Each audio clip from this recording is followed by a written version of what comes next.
নমস্কার বন্ধুরা, রোজনামচা সুমনায় তোমাদের সবাইকে স্বাগত।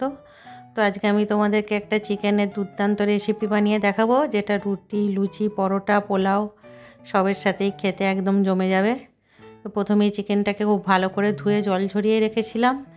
এবার ওর মধ্যে সেটাকে একটা পাত্রে নিয়ে ওর মধ্যে দিলাম 1 চামচ গোলমরিচের গুঁড়ো, পরিমাণ মতো নুন, আর 1.5 চামচ মতো আদা রসুনের পেস্ট, আর একটু দিচ্ছি অল্প একটু পাতিলেবুর রস দিচ্ছি, কারণ যেহেতু এই রেসিপিটা অনেকটা দই পড়বে তাই পাতিলেবুটা কম দিলাম, নাহলে দইটা কেটে যেতে পারে।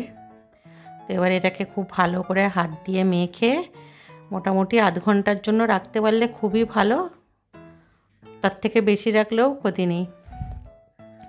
তো এবার কড়াতে একটু গোটা জিরে 1 চামচ মতো আর 1/2 চামচ মতো গোটা মৌরি একটু ড্রাই রোস্ট করে নিয়ে এটাকে একটা বাটিতে ঢেলে রাখবো।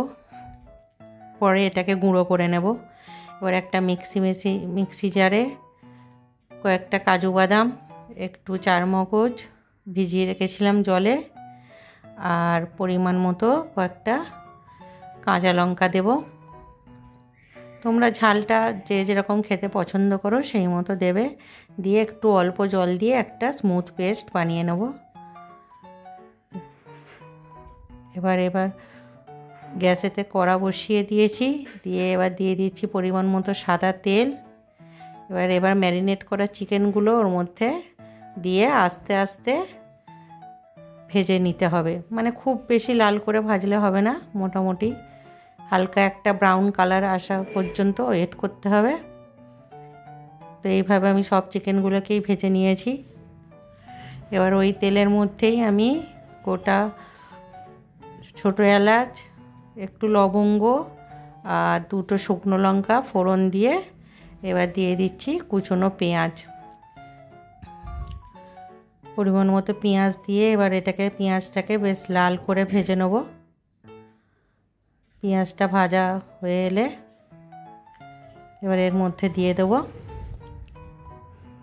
পরিমাণ মতো আদা রসুনের পেস্ট। আমি আগেও চিকেনে দিয়েছি একটু আদা রসুন বাটা, ওই জন্য মানে 1 চামচ মতো দিলাম। তোমরা চিকেনের পরিমাণ অনুযায়ী আন্দাজ করে দেবে।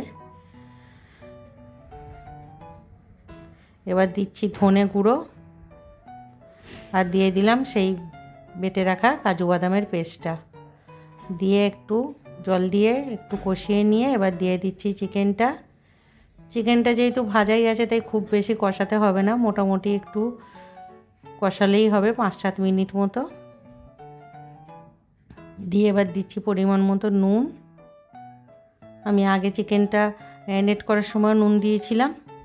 দিচ্ছি একটু চিনি। নুন, চিনি, ঝাল এগুলো আন্দাজ মতো দিতে হবে।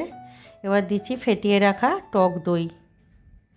আমি এখানে 1 কেজি চিকেনে প্রায় 200 গ্রাম মতো টক দই দিয়েছি।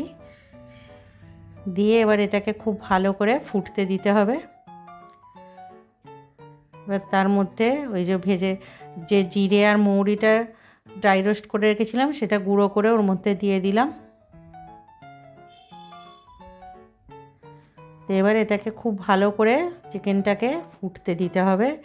এবার চিকেনটা পুরো সেদ্ধ হয়ে গেলে নামাবার আগে একটু ধনেপাতা কুচি ছড়িয়ে দিলেই ব্যাস রেডি হয়ে গেল দই চিকেন। তো এটা আমি একদম ঘরোয়াভাবে করেছি। আমি এতে একটুখানি চিলি ফ্লেক্স দিয়েছি, এটা অপশনাল। তো দেখো খুব সহজেই হয়ে গেল।